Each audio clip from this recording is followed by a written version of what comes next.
Now, Ratan Tata, who is 70, is the chairman of the company, and he took over in 1990, and he took the company global, buying British steel, and I don't know if any of you have heard of Tate tea. They make these lovely tea bags. And looking for further global expansion, Ratan Tata explained why he got interested in JLR. We were looking at two iconic brands that were also global brands.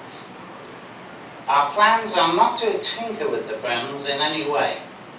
We have a global responsibility to nurture and grow them. They have followed this edict with acquisitions always. Tyco Global they bought for 130 million. They bought Daewoo Commercial Trucks for 102 million. And both of those were bought in 2004.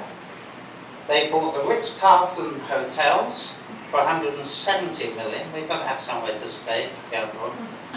And of course they bought Tate and they bought Tate for 400 million and British Steel for 12.4 billion. And they've left those companies alone, and they're all growing like crazy.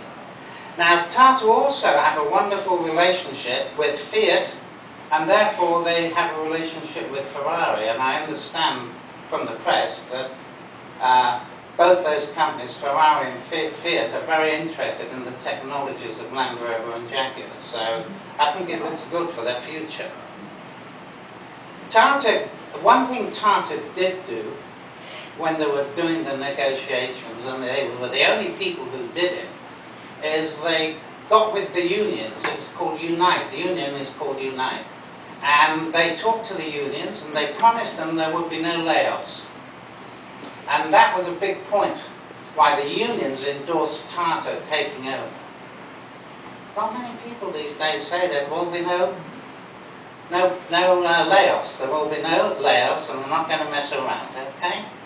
You may have read that Tata Motors introduced the Nano, the people's car, quite recently, for $2,500.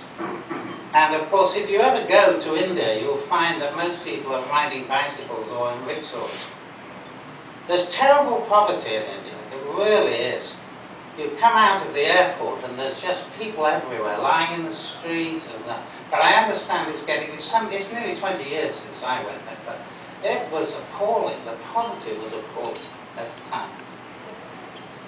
Now, Tata agreed to the Jaguar product plan, and according to Auto Week, here is the plan. If you'll forgive me, I'll just pick it up. In 2009, they expected to have a new XFR. That's the hotted up car, the XFR. And they're also going to introduce an XKR.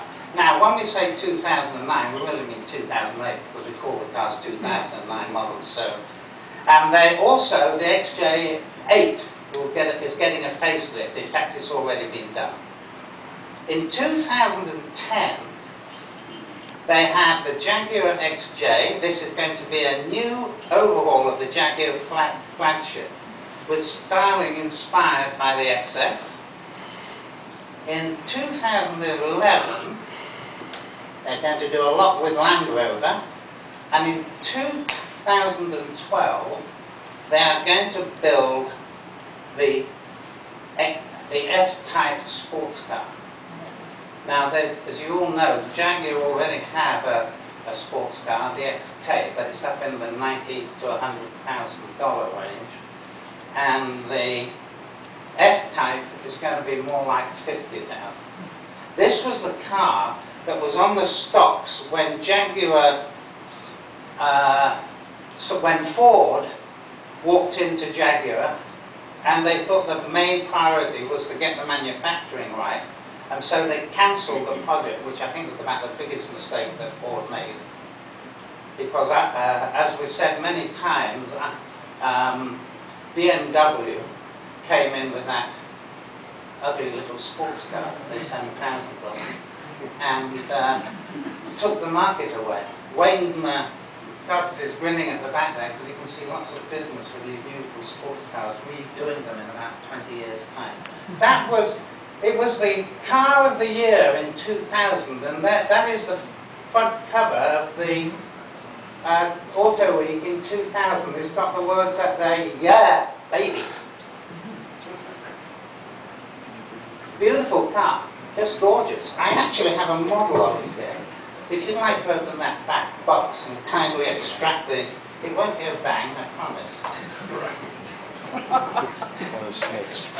So after the F-Type, in 2013, they're going to do the XF Coupe. And this is another obvious range extension that awaits a green light from Tate.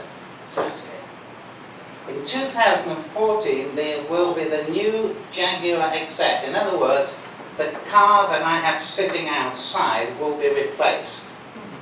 And between 2015 and 16, there is an all-new XJ, large flagship car. And those plans have all been approved by Tata. So that is good, very good. Have you got that wonderful little model there?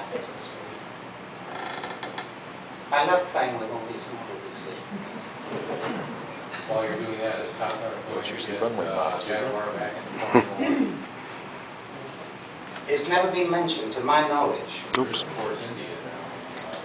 Yes, there is. It's not been mentioned. But, you know, Jaguar went into Formula 1, and I think they would have been better advised at the time to put all that money into new products rather than going to F1, which was a dismal failure.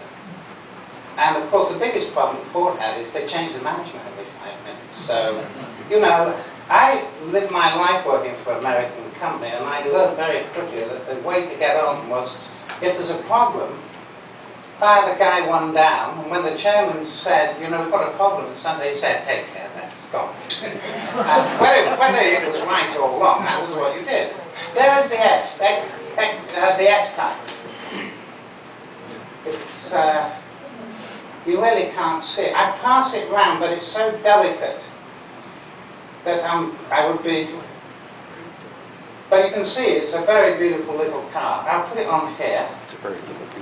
Yeah, right. Charlie, how am I doing for time? You're doing fine. Am I? Oh, good.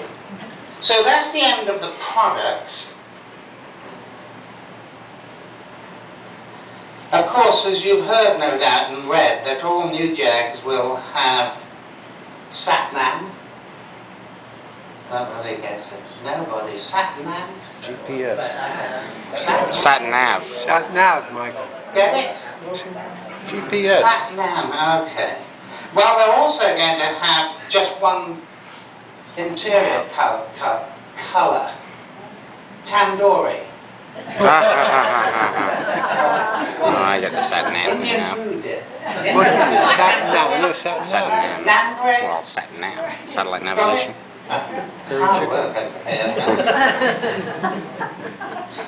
And here is another little gem I got from, it says, with the assurance from Tata now in place that Jaguar will be given the opportunity to do as it planned, the marque's future success or failure will come down to how good its cars continue to be. And you can't say fairer than that. And I think that's very true.